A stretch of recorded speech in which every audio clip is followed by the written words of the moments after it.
অনেক বছর পর, প্রায় 2 বছর। হ্যাঁ, অনেক দিন। তোমাকে দেখে খুব ভালো লাগছে, আর খুব ভালো লাগছে তুমি নিজেকে অনেক চেঞ্জ করেছো।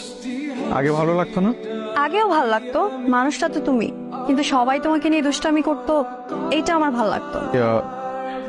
সেমিস্টারের পর তো আর ফোনও দিলে না, ভুলেই গেছো। কে বলছে তোমাকে? কথা না হলে, দেখা না হলে মানুষ মানুষকে ভুলে যায়? কাউকে খুঁজছো নাকি? আমার একটা ফ্রেন্ড আসার কথা ছিল, আসছে? আসেনি মনে হয়। তোমার নাম ডাকছে, তুমি মনে হয় পারফর্ম করবে। হ্যাঁ, নিজেদের মধ্যে তাই একটু সাহস করলাম। তুমি আছো তো? না, চলে যাব। বেস্ট অফ লাক, আবার দেখা হবে। কে পারফর্ম করছে?